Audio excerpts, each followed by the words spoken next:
Hey, Scott Johnston here. I want to read to you a passage of scripture from Nehemiah. It's in chapter 2. Nehemiah, the context is that Jerusalem's gates and walls have been burned and destroyed. And so he actually gets permission from the king to go and help rebuild. But before he tells anybody else what he's doing, this is what happens in chapter 2, verse 13.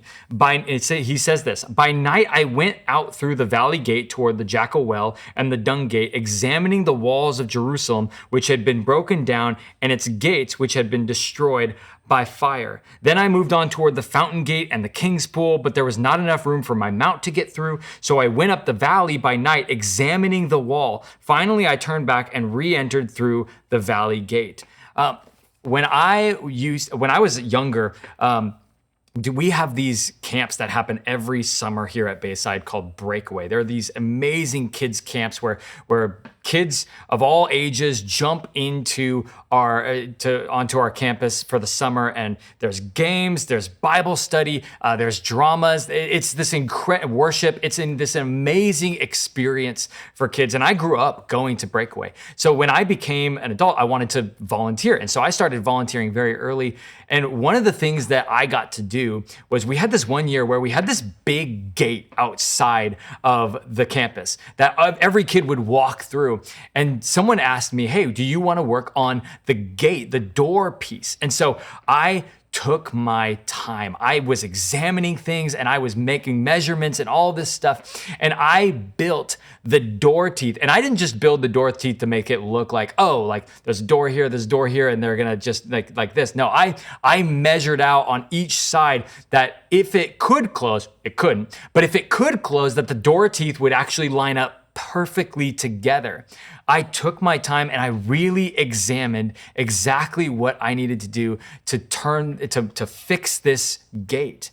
And what I love about that is it reminds me of how in my own life, right? In my own life, like there have been times where my life has felt broken down, where I've gotten hurt, whether it's by a coworker or a friend, where somebody has either hurt me or a part of my life has felt broken. And so whatever I had to do is actually go through and carefully examine the broken pieces.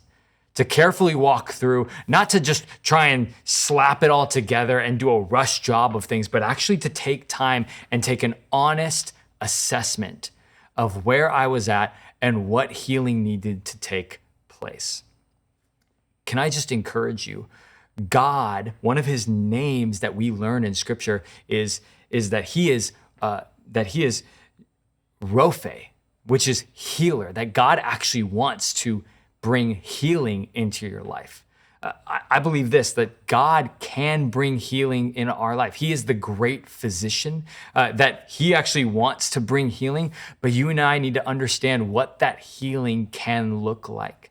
That we actually take a minute to look at our lives and the state of our lives and actually take an honest assessment and go, okay, God, what in my life is keeping me from a deeper relationship with you?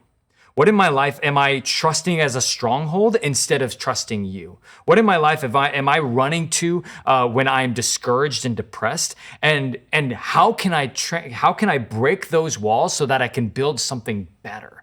How do I find you and make you the true stronghold of my life?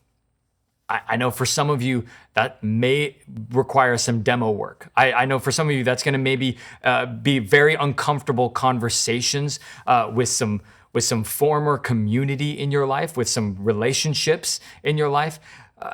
We have amazing ministries here at Bayside, like Celebrate Recovery, that you can jump into. Can I just encourage you with this, that God is a healer and he will walk with you through all of those experiences, that you can trust him with the healing process.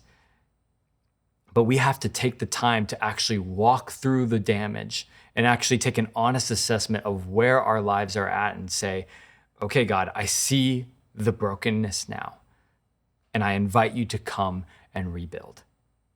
I hope this encourages you today.